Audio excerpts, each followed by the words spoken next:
Kia ora team, welcome back to the Thrive Under Pressure podcast, where we dive deep into mindset, well-being, and what it really takes to show up under pressure and perform at your best in business, sport, and life. Today's guest is someone who embodies that mantra both in mind and body, Andrew Robinson, an ultra-endurance athlete and adventurer, and the man behind Tough Yarns on Instagram. If you've followed Andrew, you might recognize him from the phrase, I got a crazy proposal for you. Would you jump in the lake with me? there it is, nice. But beyond the races, and what really sets Andrew apart is his commitment to something much bigger than personal performance, human connection, and mental health. Every morning, rain or shine, Andrew has asked absolute strangers to join him for a dip in the icy waters of Lake Wakatipu. It's become a ritual not just of resilience, but community, mental health, and proving to ourselves that we can do hard things and how talking can lead to great things. Welcome along, Andrew. How are you, mate? I'm fantastic. I'm really good. Right. I think, the timing of this is brilliant. I'm excited. Nice. Yeah, it's been good, cool following your story, man. Like, I don't know, I think I just sort of, you know how the gram works, like things pop in that you obviously relate to, and then you see it pop up more often, and then I think we chatted a couple of times, and yeah, it's been cool. So you're at day 60 now, eh? I've just put up 61, yeah. 61, right. Is there a goal, like, limit there, or is it just going to be I'll do the swims probably every day of winter. So I got, cool. what's that, 24, 25 days left in winter. Yeah, nice. And then we'll switch it up. I got a couple of plans for a couple of cool. kind of like big, tough yarns Yeah, nice, yeah. coming up, which are quite exciting. Yeah. Yeah. Cool. Keep people on their toes. Yeah, nice. Before we go into that, you should just give us a little bit of background, a bit of your formative years. Where did it start? You know, where were you based? What got you into adventure racing and that sort of thing? Yeah. How long have we got? I grew up in the far north, born in Kirikiri. Yeah. Parents split up when I was 7, spent a lot of my time in Okaiho, and between Kirikiri and Okaiho. Around probably 11 or 12, I remember having kind of my first dark thought, or at least the first one that I remember having. I remember lying in bed listening to Eminem sing For the Moment, just crying, and it's kind of been pretty consistent theme ever since. Probably monthly I'll have dark thoughts, never tendencies. It's always a quick, is it worth it? And then don't be a dick, kind of, you've got family and people around that you can rely on. So that's where the mental health thing stems from. In 2014, I did a Tough Mudder at Hampton Downs in Auckland, and I met a guy who's now I'm pretty proud to call him a friend. He went on to do World's Toughest Mudder, which is a 24-hour version of Tough Mudder in 2014, and I followed his journey.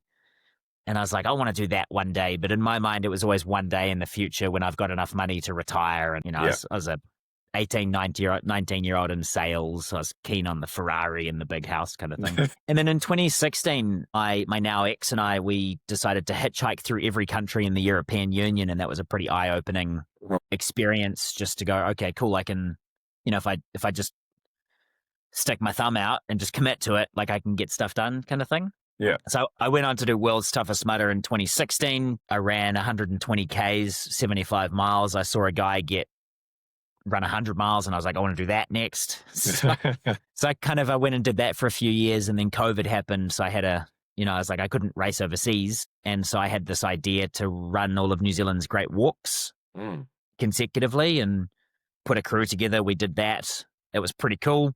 And then from that kind of, I had a few people reach out and go, hey, do you want to do Godzone with us? And I'd just bought a mountain bike in lockdown. Like I didn't really know much about like adventure racing. Straight into the deep end with that one. So I did a couple of Godzones, did a few 24-hour adventure races. Love it. Still love it. Minus the sleep deprivation. We can talk about that at a different point. But yeah, last year, November, went back, achieved the 100-mile goal that I set at World's Toughest Mudder, and now I've got a few plans for endurance stuff, but it's not like a world class or competitive events, more just self-propelled challenges that keep me busy, I guess. Yeah. Nice. Yeah. Have you always just had a inkling to do hard things like that? Or? I don't know. I think a part of me, maybe I had a really good upbringing. Like I say that I obviously have grappled with depression, but like, I grew up on an organic fruit and vegetable farm, kind of just Oh, playing cool. outside. And at the same time, I was also a computer gamer, and my grandmother just fed me ice cream, like, like I didn't need it, but she thought I did. And I think maybe a little bit because of that upbringing, because it was a little bit too easy. Yeah. Maybe there's an element of, okay, I want to do difficult things. And so I got into, CrossFit. And that was when I got into Tough Mudder. And I was like, oh, let's not just do one, let's do 2 in a day. And it's, and I should caveat, like I say, I ate a ton of ice cream and played computer games. I wasn't an athletic kid. I can Yeah. show you photos to prove that. Yeah. Cool. So, because I don't know if you heard of have you heard of that? I think they call it. I think it's a Japanese thing that is it a myogi. They're like the big endeavor, it's like a big, scary, not scary, but big challenging event or thing to do once a year, and it was like an annual thing they did. Okay, I haven't heard of it. No. Myogi or something like that. Yeah. Anyway, that's something I've heard about recently, which is quite a cool. Like, I think the idea is to kind of resemble the old days where you had to go out and hunt and gather and just do massive treks or whatever, and the growth that you got from that. And obviously as you said, your upbringing was quite comfortable, and I think these days especially not necessarily by choice, but I think people choose comfort because of the dangers and the things that may have probably been around, but we were around, but we just didn't know. So yeah, it's quite I've been quite interested in that, and started doing some sort of similar things myself. Like other workshops we do have the element of trying to getting people out of their comfort zone and doing podcasts, just anything, like doesn't have to be physical, right? It could be, so like when I was on, Dave Wood. No. So he's Israel Adesanya, Joseph Parker's mental skills, breathwork coach and PR. Okay. You've probably seen some videos on Instagram. He's pretty popular. Yeah.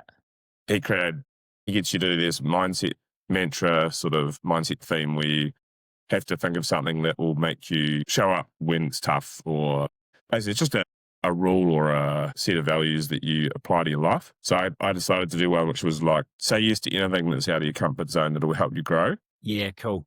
And that one rule led to like starting a podcast, being on other people's podcasts, joining Toastmasters, emceeing a big event, like all these things, whereas it just took that one rule to start the thing. Yeah. But yeah, I think it's something that these days, it's pretty easy to get through life without having to do that stuff, Yeah.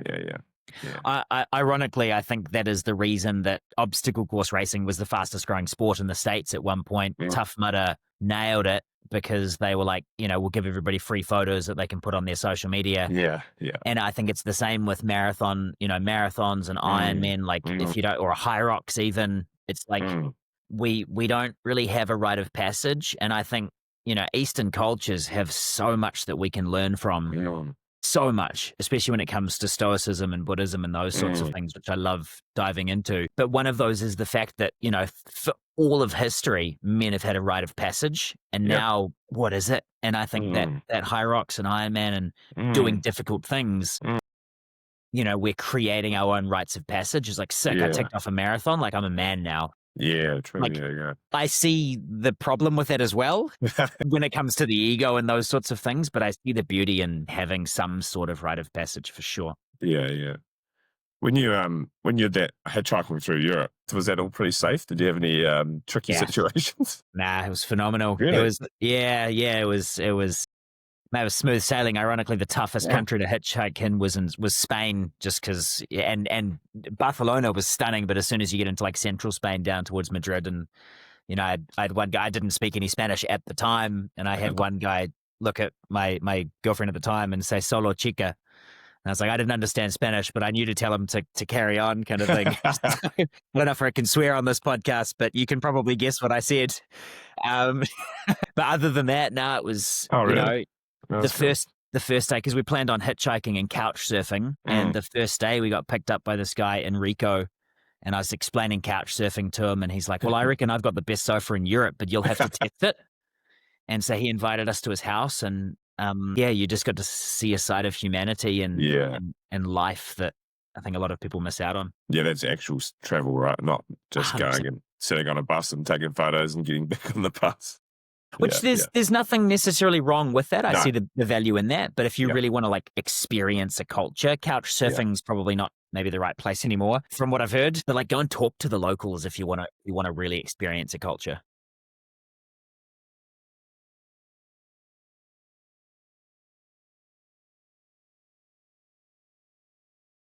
Uh-huh. Yeah, yeah, yeah, yeah. They just had this year's one in the UK, first time outside the States. They had it last, Oh, okay. I want to say last month or maybe end of June. Yeah. I was contemplating being there, but I hit my goal in November, and I'm a retired obstacle racer now. Yeah, yeah. Yeah. So it's like 160 Ks and heaps of how many obstacles? 180 or 360 or something? Or, Yeah, 400. It's about 20 a lap, 20 yeah. laps, 400 give or take. Yeah, Yeah, right. And yeah. they're not just, they're pretty tricky ones, right? They're not just a Uh, little thing jump over. or if you've done a Spartan race or any of those sorts, then Yeah. no, they're not as technical as the likes Oh, of okay. Spartan, but they are Right. probably more. Oh, what would be the word? Like grunty, I guess. Yeah. Yeah. Yeah. Yeah. Yeah, yeah. Yeah. And you're doing those individually or as a team, or can you do either? You can do it as a team. I was just Yeah. doing it. I was doing it as an individual. I was there for. I was going to get an orange blazer, and Oh, yeah. I saw about the orange blazer. Yeah. yeah. So what do you, is that just to finish it or how does that work? No, so the orange blazer is for anybody who runs 100 miles. Right. And as far as I'm aware, I think there's 21 people in the world with Oh, one. wow. Yeah, out of So you probably. do the one, so is it, can you finish it without doing 100 miles kind of thing? Yeah, it's Oh, 24 hour cutoff. Oh, okay. Gotcha. Yeah, So you're yeah. doing as many as you can in that time. Correct. Yeah, so it's an Right. 8 kilometer loop, 20 obstacles per loop, Ah, gotcha. 24 hours, as many laps as possible. Yeah. And yeah, that's Yeah. pretty. So how far do you stop at the 100 miles or did you keep going? How, Yeah, great question. I say I could have pushed for 105, oh, yeah. but I knew that I was going to get the 100, and I finished it with a good friend of mine, and yeah, no, I'm really proud of. Probably How one many of the hours things did it that year? I think there was like eight. Wow. Okay. 8 or 9 of us, which was actually the biggest year that's the most 100 milers that they've had. Yeah. But yeah, I think overall there's 21 people who have run it out of probably 10,000 people who have run the events over the years. So Yeah. And yeah, so obviously you got to be pretty fit to do that, but I'd imagine the mental side of things probably more because you get, I mean, as fit as there's a certain point where you're fit, right? And then it's just how long you can brain will let you perform that. yeah. We had Sam Harvey on last week who did the backyard ultras. What sort of strategies do you have to go? It's a little bit different, I guess, because you're consistently going on that one. Yeah, it's an interesting one. I know Sam. I've done a bit of running with Sam. I've Cool. stayed with Sam a few times. That guy's a weapon, Yeah. and he's just the amazing thing. And I have so much awe and respect for his ability to do 670, 700 plus Ks, Yeah. but also to run a sub 16 minute 5K. Like Yeah. that is yeah, all ends of the spectrum. Mm. I'm not a fast runner. It took me 6 or 7 years to run a sub 4 hour marathon. Yeah. And my marathon is like 3:45, which if you Yeah. ask any marathon runner, they'd kind of probably chuckle. Yeah. Yeah. Like if you're not under 3 anyway. Yeah. Yeah. Yeah. But you're right. My ability to just kind of head down, bum up, and keep going, and that's what I figured out in that first Tough Mudder, because like I'd never been I was never a runner. I started running at the beginning of 2016 in training for World's Toughest Mudder. I announced to a few people that I was going to try and run 80 miles, and a lot of people would just laughed at me. They were like, "You don't have an endurance background. You're not a runner, and you want to run 136 kilometers at World's Toughest Mudder with obstacles with no." I was like, "Yeah," and I ended up running 75 miles or 120 Ks or whatever it was. And that it was that time at that point where I was like, okay, I'm not fast, but I can keep going. Yeah. Yeah. And I think that's what inspired that in me was like, okay, cool. I'm not going to try and race a marathon because just, I do the ski touring races here in the morning. And like, if I'm top 10, I'm stoked. And there's like 30 people who turn up. So, Yeah. but you give me 24 hours and I'll catch up. Yeah, out last. Yeah, Yeah. Yeah. and then you've done um 12-hour solo. Is it Naseby? 12-hour Yeah. Naseby. What do you reckon is the hardest one you've done? Naseby was pretty tough. I struggled to sleep after that one. It was my first ever mountain bike race. And once again, Oh, you're on a it's mountain not, bike. Yeah. Yeah, yeah, like you've got multiple things to do. Naseby was just a mountain bike race. Right. Okay. Yeah. Yeah. So I was like, I just kind of started mountain biking and I was like, what's a good mountain bike race? Let's start with a 12-hour. Start at the top. I think, I don't know. I don't know what the most difficult would be. In 2017, I went back and did World's Toughest Mudder, ran 85 miles, 6th in the world because it was just a tough year. Mm. And I accidentally put on maybe one too many layers and cut blood circulation off to my legs. And so when I finished, I took the wetsuit off and I could get the clip for you if you want. It's painful to watch. But I was being interviewed when I passed out and just face planted into the ground. Oh wow. So yeah, I think I don't leave anything on the table at the end of any of them. So I'd say they're all, like I've done marathons which have been just as difficult as God Zones. Yeah. So it's what's been probably the most detrimental was God Zone 2023, and we got probably 14 hours of sleep in a week. And that sent me into a pretty deep depression for months afterwards, just because of massive sleep deprivation. And that was when I decided I won't do sleep dep anymore. Yeah. People have asked me if I want to go and do a backyard ultra. It's like, yeah, cool, but I'm sleeping after 36 hours. Like, yeah.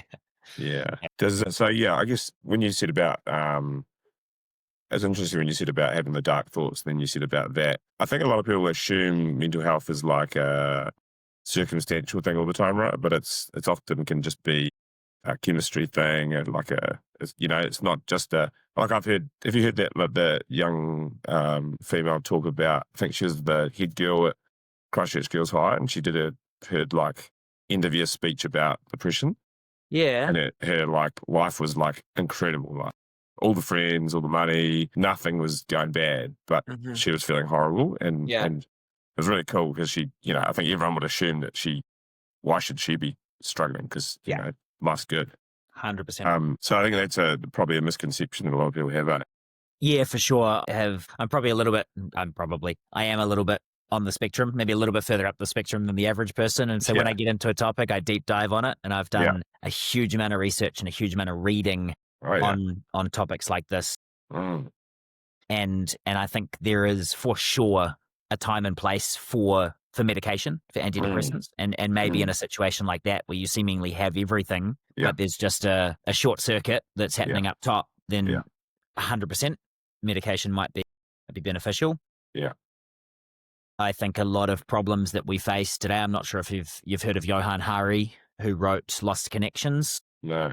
Highly recommend it.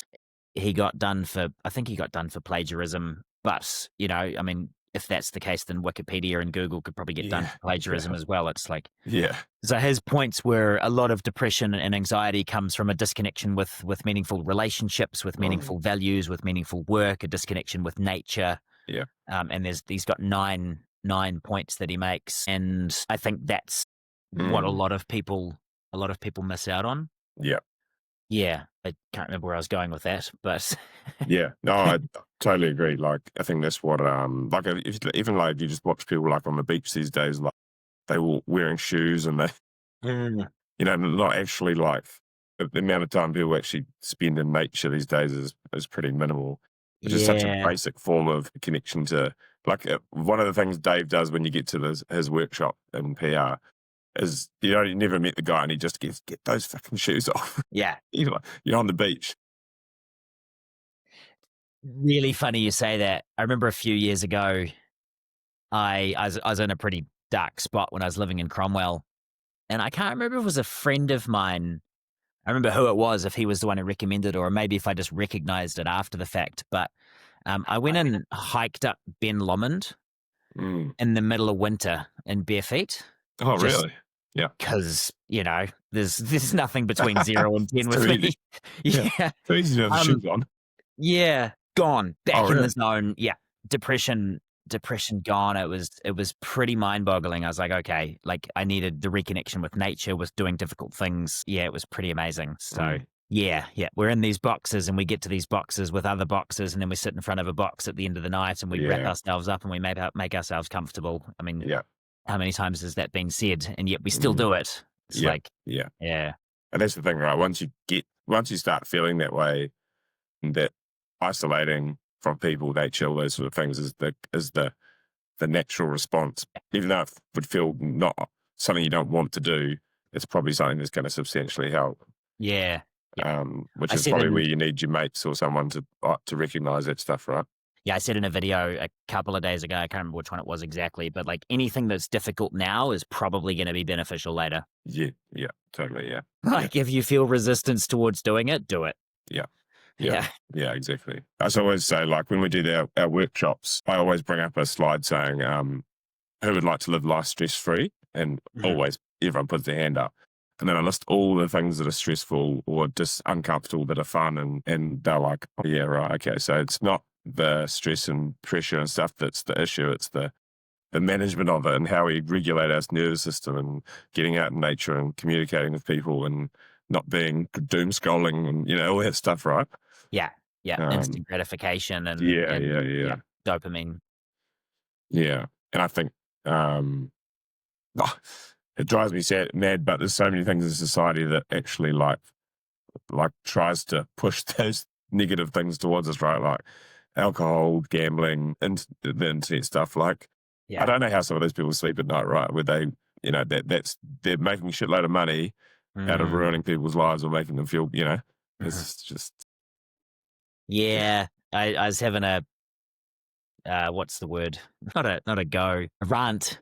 About, I saw on stuff yesterday that the government have just put $2.8 million into making sure that Treasure Island and some other TV, taxpayers' money, making sure that Treasure Island and some other reality TV show stay afloat. Wow. And we've got a mental health crisis, we've got a housing crisis, we've got a cost of living crisis. But don't worry, guys, Treasure Island's still on. And if it brings a return, if there's a return on investment and it helps the taxpayer, then okay, maybe. But I still don't. Still a great look, though, is it? Yeah, 100%. Yeah. There's a lot of things we could talk about with this government about that stuff, but we might not go there.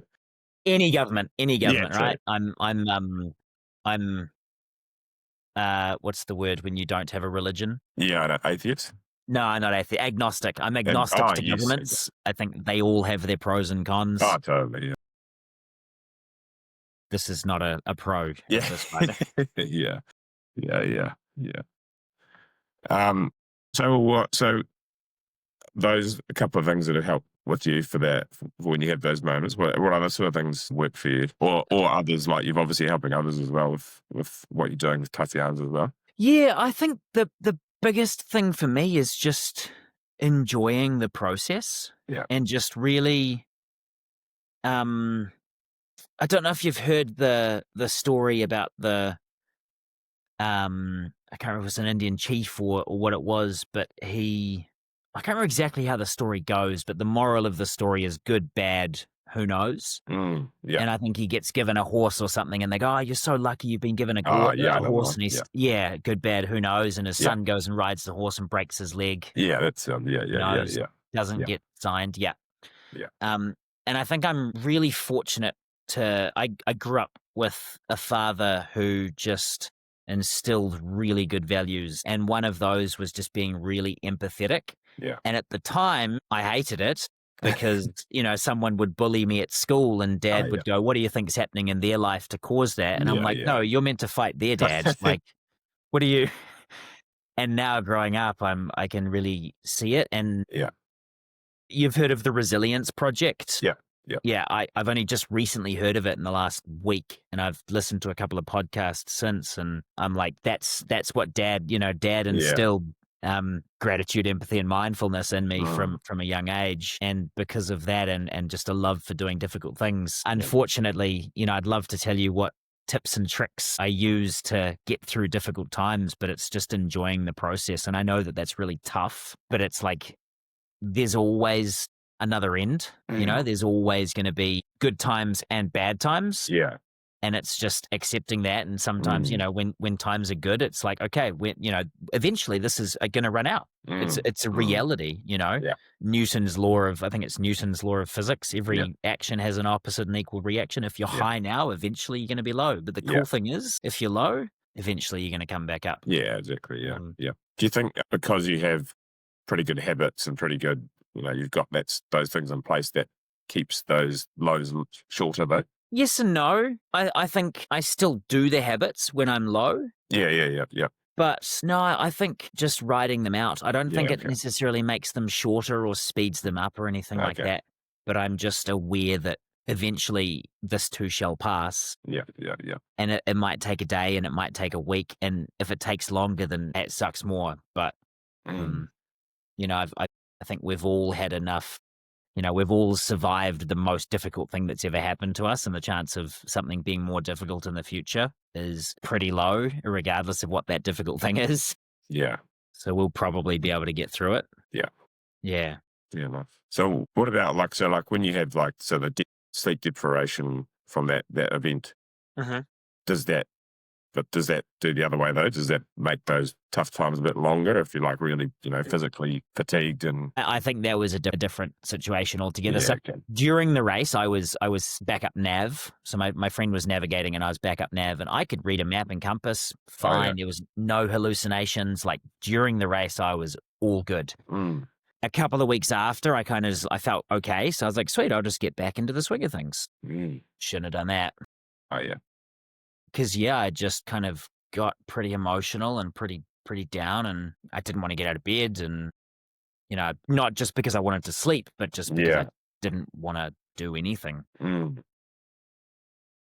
I just kind of had to keep on keeping on, basically. I was working in door-to-door sales or door-to-door fundraising at the time. So to go out and try and knock on doors and ask for donations, and it's good to move around and all that sort of stuff. But, when you're already feeling down and then you get 9 out of 10 people tell you to get lost in one way, shape or form,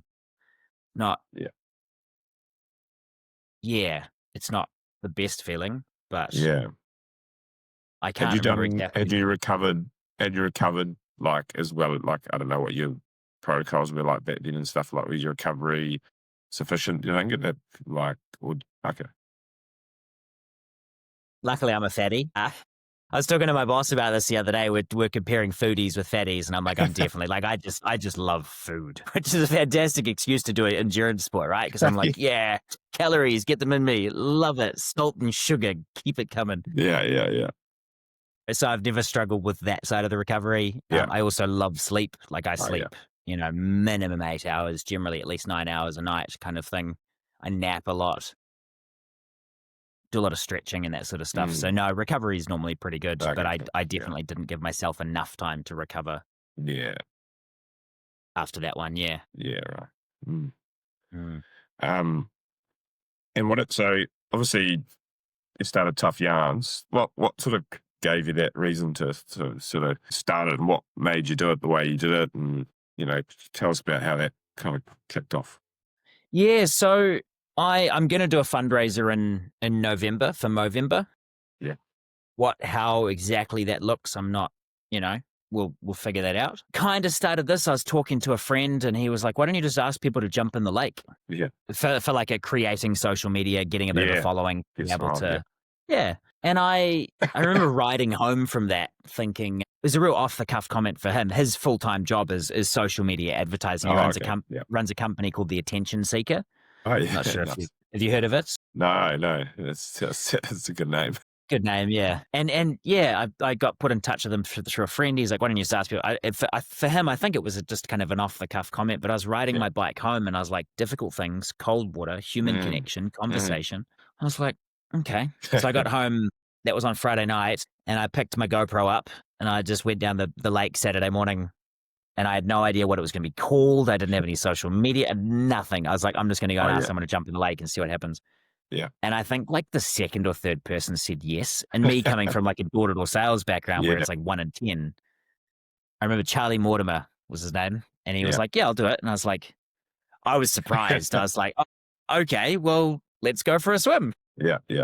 And yeah, I just kind of kept showing up, and it's now just become its own thing. Especially the last few days, it's really taken off. I think we've got something like 3,000 new followers in the last couple of days. But Since you went on the news, did that bump things up a bit? the news added a few hundred. Yeah, it's been ups and downs. This is one of the cool things about social media, has actually taught me a lot about not doing it for the results, because you have no idea what people want. My favorite video to edit, actually, I won't say which it is, but the favorite video of mine, which just to edit it was so enjoyable. I was like, this one, there's no way this one can't go viral. Yeah. So I think to the day it's still got like 8 views on YouTube or something. I'm like, I'm so confused right now. But the numbers are completely irrelevant. If I can read out this one came through today. I went for a jog this morning and I actually had a little cry, just a little one. This guy commented, "As a suicide survivor, I really, really appreciate what you're doing." And he's got 6 replies.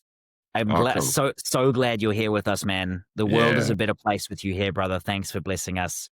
I love Superman. I'm glad you're still with us. Matthew, just with a little heart. And then glad you're still here, bro.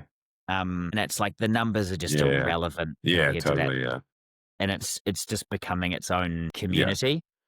Yeah, well, I guess if the numbers are higher, that just means it sees more people. That's the good part of it, right? But for sure. Yeah. The more people that we can help, the better. But it's stories like that, or just situations like that I see, and I'm just like, that's words can't describe how that makes me feel. You know what I mean? Yeah, that's cool. Yeah, I saw the one recently where the dad got out there, and the kids were just like looking up to him like a superhero. It was cool.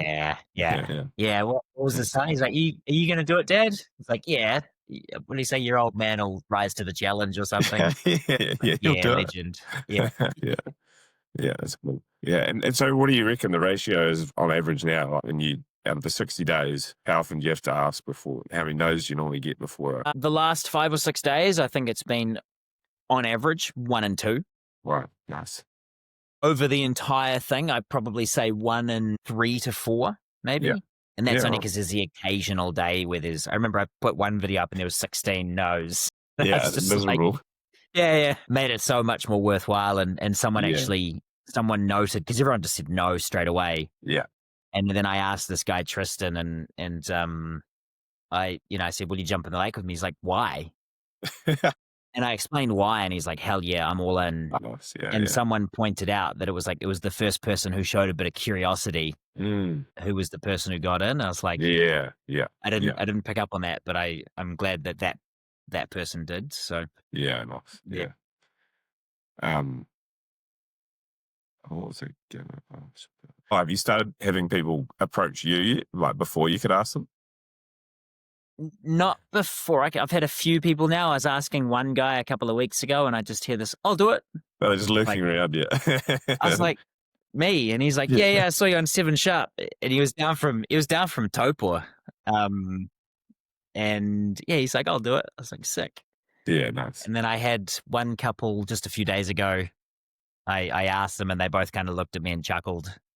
And they're like, yeah, we've seen you. And then I was asking a group recently as well. And as I was asking the group, I saw the guy off to my left. I saw him, and I was like, he knows. And then just continued asking the rest of the group. So nice.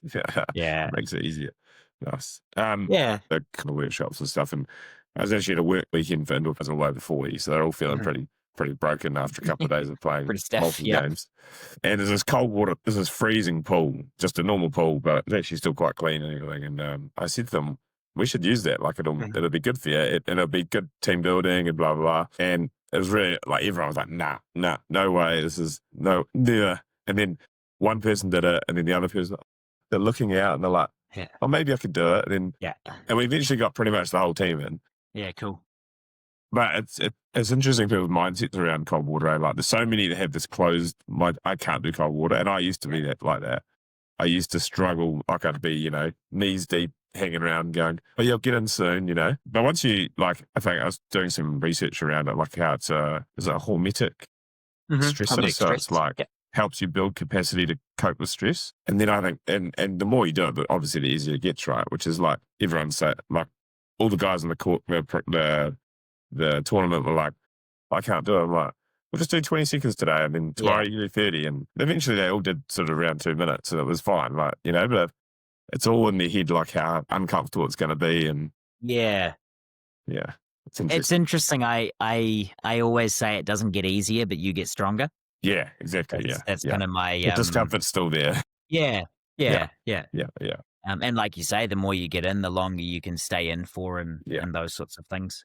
Yeah. Yeah, ironically, when I was sick, I asked a few people to come for a walk with me and do a meditation with me. Mm. That was far more uncomfortable after Yeah. having asked someone to get in the lake, because I was so Yeah. used to it. I was like, "Oh, Yeah. getting in the Yeah. lake easy." Yeah. It's like, "Will you sit in silence with me for 10 minutes?" Yeah. What? Yeah, and response rate was just the same. So it goes Was to it? show that it was Okay. only a few people that I asked before Yeah. someone said yes. Yeah. So it goes to show it's not necessarily how difficult something is, or Mm. it's just finding people who are willing to get a little bit uncomfortable. Yeah. Yeah. Yeah. Yeah. Yeah. And then the social proof in your situation of like having one or two people say yes. Yeah. Yeah. Where people are like, oh, maybe, until eventually, if, at the start, you're the odd one out Yeah. by getting in, The other. until eventually you're the odd one out by not getting in, and you're Yeah. like, oh, okay, Yeah. Yeah. Yeah. It's funny. As humans. yeah, It's just funny stuff in our heads. yeah. Nice. Is there any, so yeah, with the tough yarn stuff, like, when you get to, so when you get to 100, no, at the end of winter, right? End of winter, yeah. And then you're going to mix it up with some other stuff. Yeah, Nice. no idea. I'm just taking it day at a time. Yeah, nice. I think that's one thing I've also figured it out is like, I don't know where it's going to be tomorrow, let alone next month. So, do you always do it at the same spot? nah, Oh, yeah. nah, I mix it up between, at the moment, I'm mostly doing Queenstown waterfront just because I think it's pretty and it's a good excuse to go for a bike ride each day. Oh, yeah. It's about 20 minutes ride from my house. Yeah. But if I'm in a rush, I'll just shoot down to Frankton Beach and find someone who's, staying in their self-contained camper or something like that. You know where to run. Yeah. No excuses. You got towels and swimwear. Yeah, and, true, yeah. I was down in Invercargill on Sunday for a mountain bike race. Oh, and yeah. I'd never been to Bluff before. Oh, yeah. I said to the other half, I was like, should we shoot down to Bluff? And I'll go and ask someone. And there was actually a pretty special moment because the girl who jumped in with me, she just lost her dad 2 weeks ago to cancer. And he was in the Navy and loved the ocean. And she saw that as a bit of a sign to jump in the ocean kind of for him or with him. Yeah. And that was pretty cool. Yeah, I enjoyed that one. Yeah, those conversations so obviously you'd say, you talk to them, they jump in the water. How long do you normally spend? Couple of minutes and then a bit of time drying off and a bit of a chat? Yeah, it's probably the total time of, from asking someone to them saying yes, from someone saying yes to getting in and getting out and finishing up, about 15 to 20 minutes. Some people I go and have some pretty deep and meaningful conversations with afterwards. Yeah. I've had a few people request, those conversations, and they wouldn't happen if I was filming them. Right, yeah. And also the goal is to inspire someone to start their own conversation. So it's like, I've done the hard part. Now it's your turn. Like, now you go and find your conversation. Yeah, true. Yeah. Nice. And do the people tend to stay in touch and message through and stuff like that much? A little bit. I reach out to the occasional person occasionally. Generally, there's just something that'll remind me of someone, whether it's like Elia, who had the 3 kids, or Tristan, because he does heaps of hiking, or Sean. Sean was day 10. He lost his dad to depression when he was 7. His dad was 30. Yeah.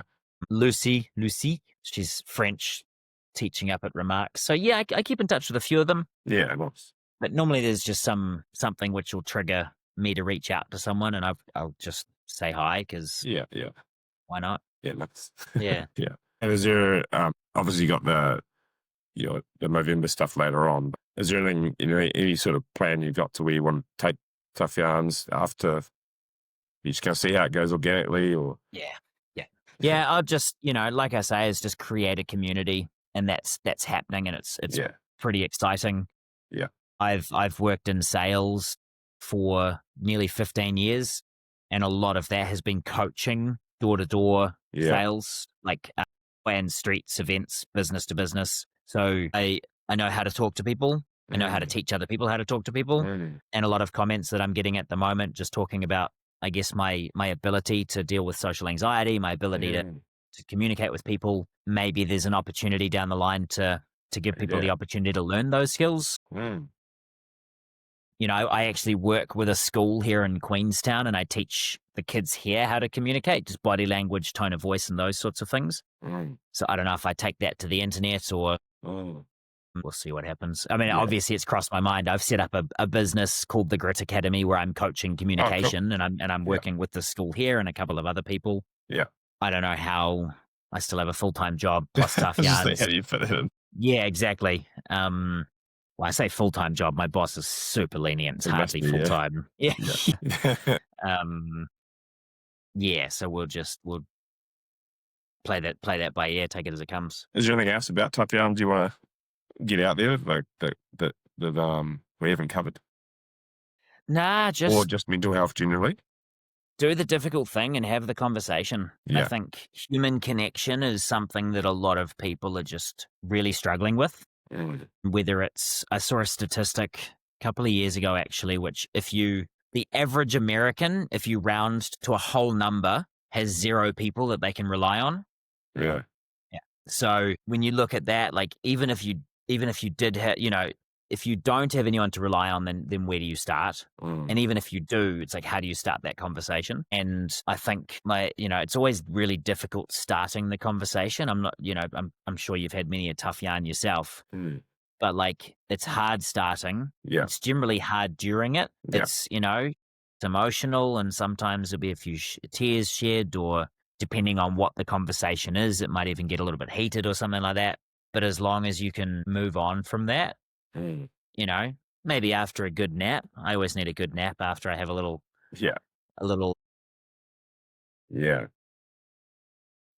You just feel so much lighter afterwards, and it doesn't solve all the problems. You still have to do the work after the fact, but it sure as hell points you in the right direction for sure.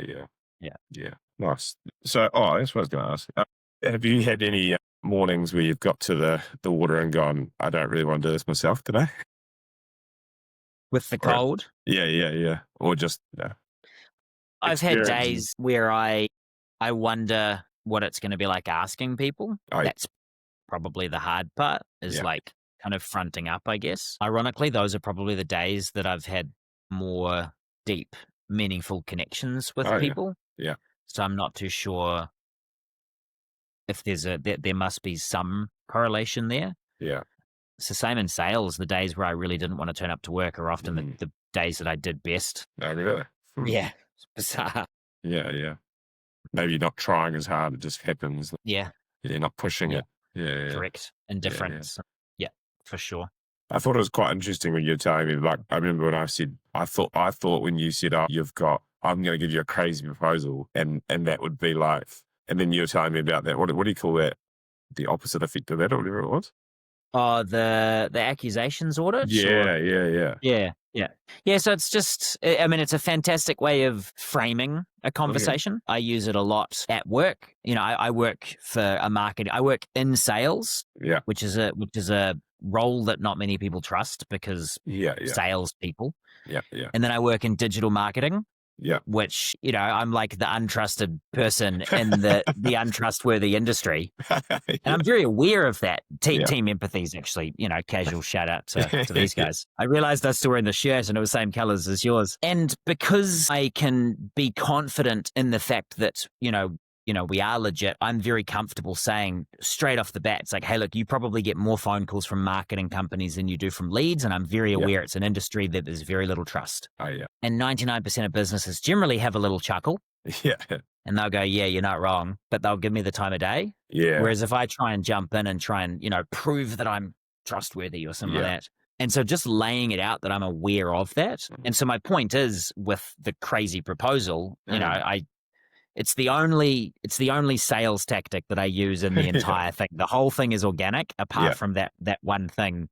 A, because it's a fantastic hook, but B, it also actually primes people because they're going to expect something wild.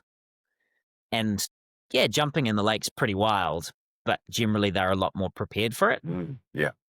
Whereas, I've got an exciting proposal for something, For a lot of people, it's not exciting, No. but for Yeah, everybody, it's still crazy. yeah. You know what I mean? Yeah.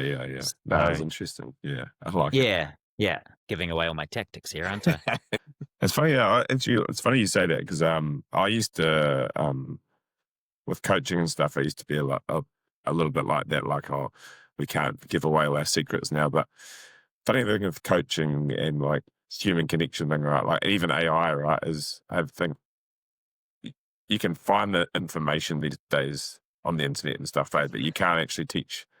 I don't think AI will ever be able to, replace that human connection and that coaching of and the accountability and all that sort of stuff. So the coaching industry and that human touch element is always going to be pretty hard to replicate. Yeah, I think there's always going to be a certain element. I mean, I use AI for everything, writing Same. emails, Yeah. a lot of things.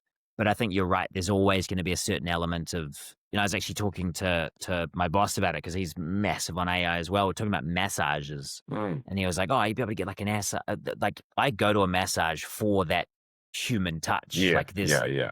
you could never replace that. And so I think there's certain industries where you can't replace, that human connection. And whilst it's phenomenal at teaching, and I joke about giving away all the secrets. Like that Yeah. accusation audit is in a book by Chris Voss called Never Split the Difference. And it's one of my most recommended books. Yeah. But then you also have to read Daniel Pink's To Sell Is Human, and then you have to read this other book and that other book. And it's like, if you want to go and read those 15 books, you can, or you can just ask me a couple of questions and I'll summarize it for you, kind of thing. And it also depends on, I think, the values and ethics. Like I say, I'm aware that sales, the idea of it having two S's in it kind of reminds, like, it makes me think of like something like a slippery snake kind of something, you know what I mean? Like that Wolf of Wall Street style thing. Yeah. But I love the fact that all of us are in sales all the time. Yeah. Like a mother trying to convince her child to eat vegetables is in sales just as much as the child trying to convince mum that it deserves ice cream is in sales. Sales is moving people. Yeah. And moving people is communication. Yeah. So they are one and the same in my mind, within reason. Yeah, true. Yeah, and I guess I think people were probably getting a little bit less skilled at that because they do communicate so much digitally now, right? Like there's a lot less of that actual face-to-face comms happening.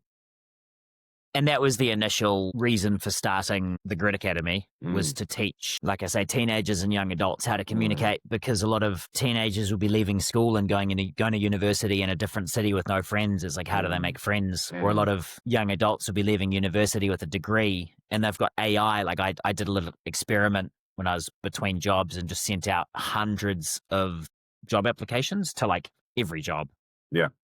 And I gave ChatGPT my CV. It understands me well enough. I just copied the job application, put it in, cover letter for that, please. Done. Send.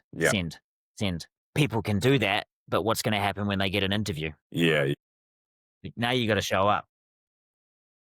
I love AI for those reasons, but it's like when they sit down to actually ask you a couple of questions, how are you going to be able to answer them? Yeah. And that was what kind of the initial reason for starting the Grid Academy. And like I say, the intention's still to do something with it. I'm just not 100% sure what yet. Yeah. How do you manage to fit everything at one? Jeez. I still get naps in as well. I have no idea. Like, with difficulty? Yeah, I don't know. You like being busy though, right? Not really. I mean, I'm quite lazy. Yeah. It's real weird. Like I feel like I am lazy, but then, I think a lot of people would disagree, but yeah. Yeah, well, that's it. Like I say, I love just eating and naps. It's all relative. It's the only reason I live life is for food and naps. Yeah. You're earning it though. Yeah. I don't know. I don't feel like I do a huge amount. And like I say, I just kind of enjoy the process and just chip away. Yeah. So there's no profound answer on, I don't have an extra hour, unfortunately. Yeah, right. Yeah. No, you haven't got some hack for us. No. That's good. Eat lots of food and sleep well. Yeah, well, yeah, that's... Ask for help.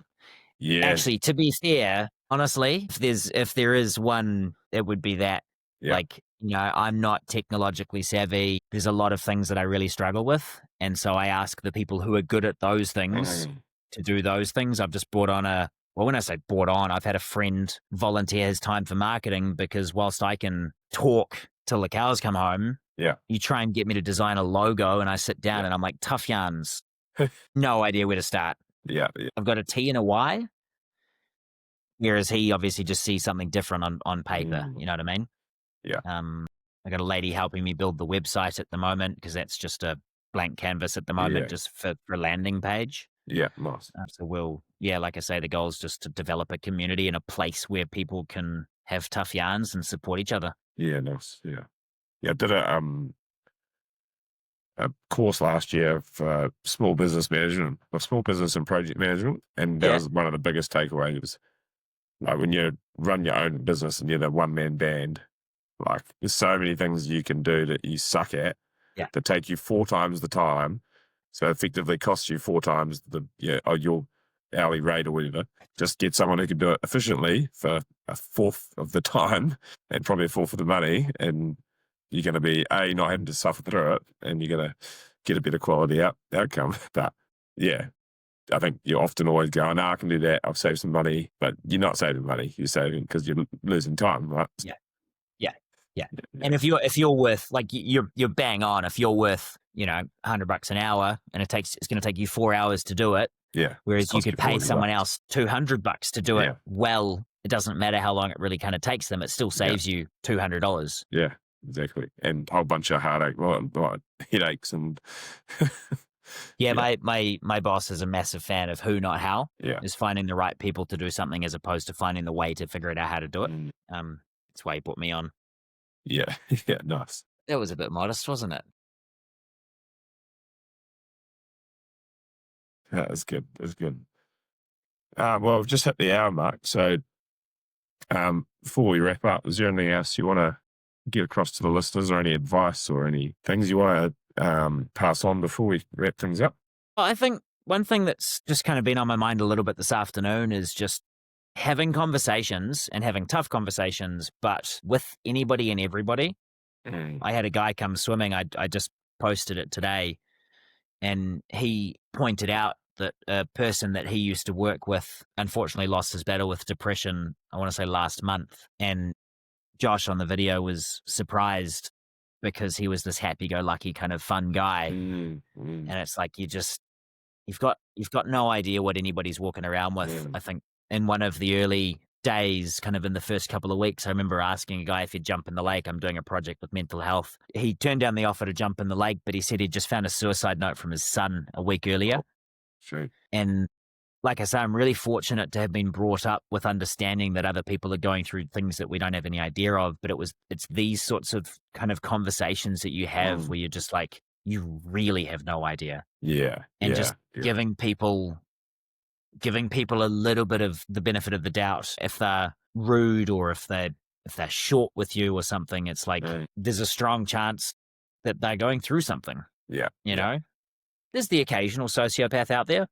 I'm not making excuses for them, but there's a lot of people who are just struggling. And if we can't be empathetic and understanding enough to help them, then we shouldn't really expect the same in return. And that's my 2 cents, is just, give everybody a bit of time. Yeah. I see that on social media a lot. I think, like, when people disagree on social media, they don't disagree like they would in face to face, right? They just go straight in, and they start swearing, they start abusing, and it's like, you can disagree without being rude, and you can, like, more often than not, especially if it's political, which is usually sometimes fair enough, that people get quite, it could be quite something that's really affecting them, and that's why they get that reaction. But if you go in hot the other way, and it just becomes even more divisive, and that's probably half the problem with social media, is because people that run social media know that controversy, divisive sort of comments and topics create really good engagement, which is not really what we want, but that's what works for them, right? So they do that on purpose, and people fall for it. And you know about their reticular activating system, right? The which activating system? The reticular activating system. No. So that's like your filter in your brain that, like, shows up things that you believe in and things that you. So, like, if you're going to buy a car, and that car all of a sudden appears everywhere because all of a sudden it's filtered out and Yeah. that thing's important to you, right? So Yeah. if you start seeing like the world in a really negative space, then it's going to keep showing you all this negative, stuff. Mm-hmm. That's like, a few times I've gone, I'm going to write that and I go, no, this is really badly worded. I'll reword it and try and, if it's someone that disagrees with me, that's fine, but I'll try and like get them to think about and ask a question rather than just go, you're wrong. Yeah. This is why you suck. Like, Yeah. and Asking questions. sometimes they actually come back and you can get like, you have some sort of profound effect on them rather than just both of us hating each other and agreeing to disagree and get nowhere. Sure. Yeah.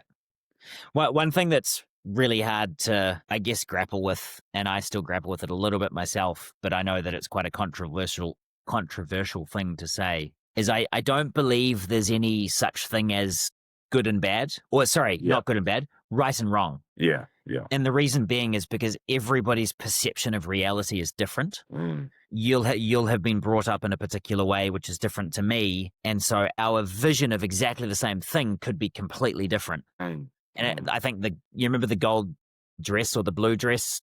Oh, yeah. Kind of, you remember that came out early computer, whatever it was. But I'm relatively new to social media as well, other than my personal one, which I've just done for sponsors for adventure racing. Yeah. My point is that the dress, like for some people it could have been blue because of the way that their eyes work, and for other people it could have been gold. Like neither of them are right or wrong. They're just seeing. Yeah. And so the fact that you'd have an argument, that you'd have an argument over what color a dress is wild. But then if we take that to the complete other end of the spectrum and we start talking about religion or politics, and this is why I say I'm genuinely agnostic to politics, is because it's like I see a lot of things that, certain prime ministers and presidents have done wrong, but I also see things that they probably could have done right. Yeah. And it's like, some people will see all of the right things that they've done. Yeah. Maybe they're actually more optimistic than, Yeah. And same with religion as well. It's like every religion has both its pros and its cons. They've all killed people for religion, but they all have the same value of love thy neighbor. So it's like, are either of them really right or wrong? Yeah. Yeah. It's probably a strong way to finish a podcast, but or maybe a profound thought. Once again, just understanding someone else's, being able to put yourself in their shoes, or at least understand that they're probably coming at it from their perspective. It's not right or wrong. It's just their perspective. Yeah, exactly. Oh, man. Well, thanks very much for your time. It's been awesome watching your journey with Tough Yarns and the community grow. Hopefully it keeps going that way, and you're doing great things for the community, and I'm sure you've made a difference for many people. Even if it was just one, it'd be worthwhile, but I think you've done it for a lot. So hopefully, I'd love to jump in the water one day with you if we could, if I'm down Queenstown way, but it's great to have your time this last hour, and thanks for sharing your Thank you for having me. I'm actually going to be up in Christchurch beginning of September. Oh yeah, I might have to arrange we can find some. Yeah, we do a Wednesday dip at Scarborough Beach. So I won't be able to do. I'll be flying in Thursday and then cycling to Middlehurst Station. So Wednesday will be the only day that Monday, Tuesday, Wednesday I won't be able to do. Yeah. Maybe a sauna and a dip, and yeah. At what's the sauna out on the beach there? I lived out there for out at the pier. Yeah, the Tupuna. Yeah. That's the one. Yeah. It's nice there. Yeah, that'd be good.